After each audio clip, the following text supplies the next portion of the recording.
हाय नमस्कार जय जगन्नाथ शुभ सकाळ मो वर्षा आपन वेलकम करछु मोर गोटे छोटिया मिनी ब्लॉग को आमे समस्त बुलिबाकू जीवा पई बाहरी पड़लु। प्रथम मु रेडी हे गली कैमरा आगु टिके पळी आसली तापर दी झियो भी रेडी हे गले डोडली आ डुगु तारा हम कहलु चलो समस्ते मिसी के आमे गाड़ी रे बसी गलु। मो गाड़ी रे बसी टे स्टाइल मारले बोले हां फर्स्ट फोटो उठेबा माने फर्स्ट फोटो न फर्स्ट वीडियो कर दबा। दीदी डोडली भी बसंती दीदी कहली दीदी टिके हाय कर दियो। दीदी कहले हाय डुडली कहले हाय हाय हाय आस बुलिबाकू जीवा।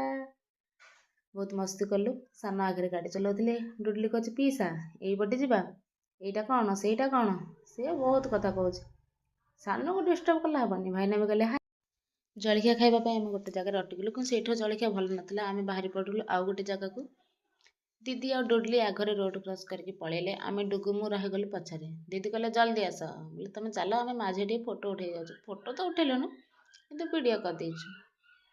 रे जाय जाय देखलु हेई देख देख सान फास्ट आसिकरी खिया लगे सलेनी काहाकू डाका डुकी नाई। मु कहली सान या टिके अनौन बुझ रह फास्ट मु खाई सारे तापर जो कथा। दीदी पचारले तू कौन खाइबू मुझे जहा दउछ दे मु सब खाइबू भोक प्रबल। तापर दीदी को भी मिलगला दीदी कहले आसा खाइब हेलो चला। दीदी भी तांकर जलखिया खाइले डोडली भी खाइले डुगु भी तार खाई सारिलानी मोर मते भी मिलगला मु भी खाइदेली। राग टिके अल्प थिला सेथिलागि डुगु को डोडली को बहुत राग तार सान पानी आनिक देले एपटे दीदी भाईनागर भी खिया सरलानी से डुडली को सान पानी पियाई देले। तारे डुगु कहला मते भी दे डुगु को ठंडा तार आउ नाही से रुमाल धरी खाली चलछि तार से कहछि मु हेले पानी पे सान ताको भी पानी देले तार भी पिया चल। सेउठु आमे बाहरी पड़लु अन्य जगह को जीवा पई कोठी की गलु सेटा पुनी जणेबी नेक्स्ट ब्लॉग रे।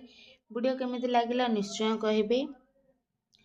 सान कहले समस्त को नमस्कार मु लास्ट रे नमस्कार ना जीवा आगु समस्त नमस्कार जणे देने बोले हो ठीक अछि ताले कैमरा बंद कर ले ना नाई नाई कैमरा बंद कला हबो लोक मानु को देखेबा ना। मु कहले हां हां कहले हां चित्र जा टिके लोक मानु को देखा समस्त चित्र देखिबे।